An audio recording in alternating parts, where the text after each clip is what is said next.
ಎಲ್ಲರಿಗೂ ನಮಸ್ತೆ ಸ್ನೇಹಿತರೆ. ಶ್ರೀ ಅಗಮ್ಯ ಯೂಟ್ಯೂಬ್ ಚಾನಲ್ಗೆ ಪ್ರೀತಿಯ ಸ್ವಾಗತ. ಶ್ರೀ ಕೃಷ್ಣಾಯ ನಮಃ, ಶ್ರೀ ರಾಘವೇಂದ್ರಾಯ ನಮಃ. ಗುರುರಾಯರ ಪಾದಾರವಿಂದಗಳಿಗೆ ನಮಿಸುತ್ತಾ ಸ್ನೇಹಿತರೆ ಎಲ್ಲರೂ ಚೆನ್ನಾಗಿದ್ದೀರಾ ಅನ್ಕೊಳ್ತೀನಿ. ಗುರುರಾಯರ ಅನುಗ್ರಹ ನಿಮ್ಮೆಲ್ಲರ ಮೇಲೂ ಸದಾ ಕಾಲಕ್ಕೂ ಇರಲಿ. ಸ್ನೇಹಿತರೆ, ಇವತ್ತು ಒಬ್ಬರು ನನಗೆ ಒಂದು ಕಮೆಂಟ್ಸ್ ಹಾಕಿದ್ರು. ಅದು ಒಂದು ಒಳ್ಳೆಯ ಕಮೆಂಟ್ಸ್ ಕೂಡ ಆಗಿತ್ತು.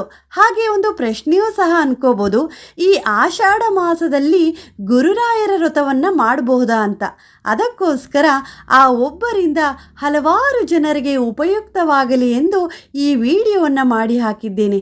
ಸ್ನೇಹಿತರೆ, ಮೊದಲನೆಯದಾಗಿ ಈ ಆಷಾಢ ಮಾಸವು ದೇವತಾ ಕಾರ್ಯಗಳಿಗೆ ತುಂಬಾ ಪ್ರಶಸ್ತವಾದದ್ದು.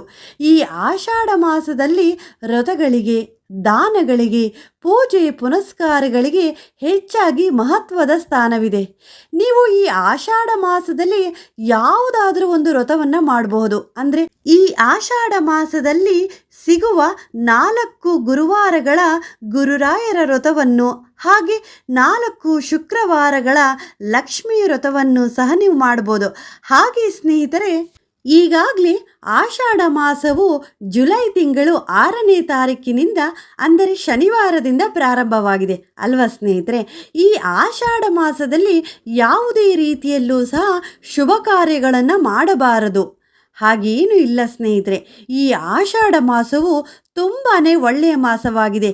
ಖಂಡಿತವಾಗಿಯೂ ಈ ಆಷಾಢ ಮಾಸವು ಕೆಟ್ಟ ಮಾಸವಲ್ಲ.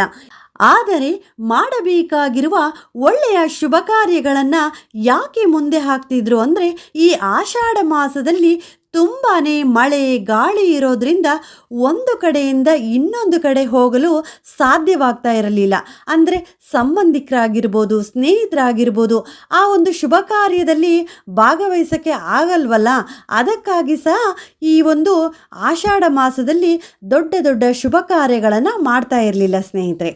ಈ ಮಾಸದಲ್ಲಿ ಹೆಚ್ಚಾಗಿ ಮಳೆ ಬರೋದ್ರಿಂದ ಹಳ್ಳ ಕೆರೆಗಳು ತುಂಬಿ ಹರಿತಿದ್ವು. ಹಾಗೆ ಪ್ರಯಾಣವೂ ಸಹ ತುಂಬಾ ಕಷ್ಟಕರವಾಗ್ತಿತ್ತು. ಹಾಗಾಗಿ ಸ್ನೇಹಿತರೆ, ತುಂಬ ಶುಭ ಕಾರ್ಯಗಳನ್ನು ಈ ಮಾಸದಲ್ಲಿ ಮಾಡ್ತಾ ಇರಲಿಲ್ಲ. ಆದರೆ ಪೂಜೆ ಪುನಸ್ಕಾರಗಳಿಗೆ, ವ್ರತಗಳಿಗೆ ಈ ಮಾಸವು ತುಂಬಾ ಶ್ರೇಷ್ಠವಾಗಿದೆ.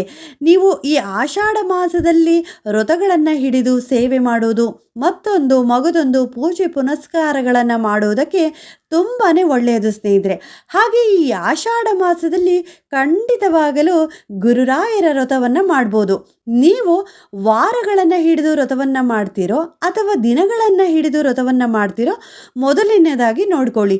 ಈ ಆಷಾಢ ಮಾಸದಲ್ಲಿ 4 ಗುರುವಾರಗಳು ಗುರುರಾಯರ ವ್ರತವನ್ನು ಸಹ ಮಾಡ್ಬೋದು. ಹಾಗೆ ದಿನಗಳ ರೂಪದಲ್ಲಿಯೂ ಸಹ ಗುರುರಾಯರ ವ್ರತವನ್ನು ಹಿಡಿದು ಮಾಡಬಹುದು ಸ್ನೇಹಿತರೆ. ಅಂದರೆ 5 ದಿನ, 7 ದಿನ, 9 ದಿನ, 11 ದಿನ, ಈ ರೀತಿಯಾಗಿ ದಿನಗಳನ್ನು ಹಿಡಿದು ಗುರುರಾಯರ ವ್ರತವನ್ನು ನೀವು ಮಾಡಬಹುದು. ಆದರೆ ನೀವು ದಿನಗಳನ್ನು ಹಿಡಿದು ವ್ರತವನ್ನು ಮಾಡ್ತೀರಾ ಅನ್ನೋದಾದರೆ ಆ ದಿನಗಳಷ್ಟು ಮಾಂಸಾಹಾರವನ್ನು ಬಿಡಬೇಕಾಗುತ್ತೆ.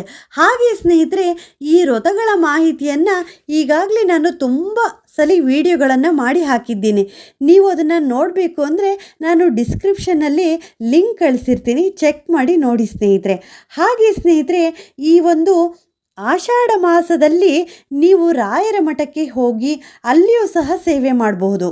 ಅಂದರೆ ರಾಯರಿಗೆ ಮಾಡುವಂತಹ ಹೆಜ್ಜೆ ನಮಸ್ಕಾರದ ಸೇವೆ ಆಗಿರ್ಬೋದು, ಹಾಗೆ ಪ್ರದಕ್ಷಿಣಾ ನಮಸ್ಕಾರದ ಸೇವೆ ಆಗಿರ್ಬೋದು, ಅದರ ಜೊತೆ ಶ್ರೀ ರಾಘವೇಂದ್ರಾಯ ನಮಃ ಎನ್ನುವ 108 ಬಾರಿ ಜಪಿಸುವ ನಾಮ ಜಪದ ಸೇವೆ ಆಗಿರ್ಬೋದು, ಹಾಗೆ ಸ್ತೋತ್ರಗಳನ್ನು ಹೇಳಿಕೊಳ್ಳುವ ಸೇವೆ ಆಗಿರ್ಬೋದು.